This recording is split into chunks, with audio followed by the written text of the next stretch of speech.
6, 7, 8, 1, 2, 3, 4, 5, 6, 7, 8, 1, 2, 3, and 4, and 5, 6, 7, 8. It is difficult to support yourself in New York just because New York is very expensive, but at the same time, I had a very clear picture of what I wanted and what I wanted to be doing, and so I was willing to make the sacrifices I needed to make to get there. And I also just kind of made a mental decision to accept the fact that I was going to have no free time, and so every moment is filled with trying to do something to better my career or support myself. And once you accept that fact, it's a little bit easier to work with.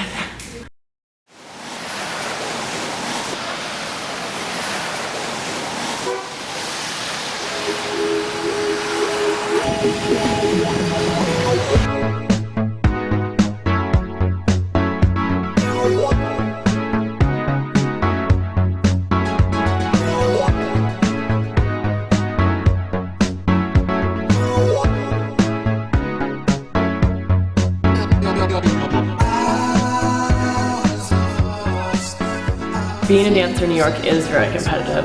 It's actually more competitive than I thought it would be going into it.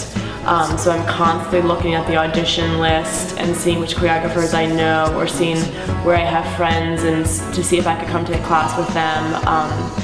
It's a little bit nerve-wracking looking at the audition list, because while each one is an opportunity, it's also a bit of a nervous moment. So you're excited, but you're also a little bit worried about having to face this kind of stressful environment of the auditions. But yeah, I'm always going to different auditions, different classes, different choreographers, and sometimes each class is an audition in itself, because if a choreographer really likes you, likes your dancing in the class, they could ask you to join their company or work more with them. So like, you have to grab your attention, otherwise it's sort of, it's high energy, but it's sort of, I can kind of be like this, still know that something's happening, but as a participant, as an audience member, I can still be just, so you have to command that I'm actually at this moment.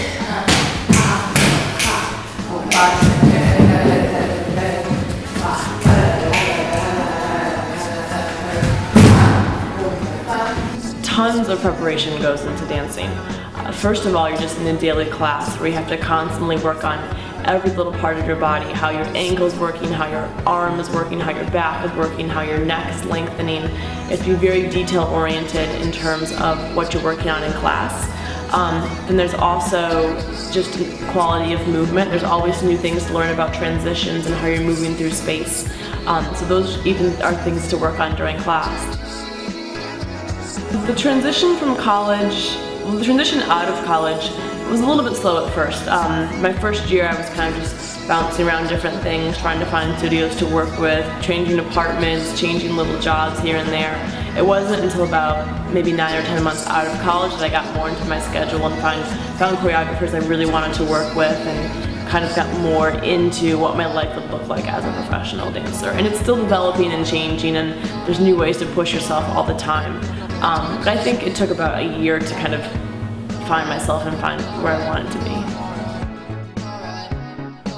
One thing I've found and sometimes struggle with is that life is not always what you pictured it looking like.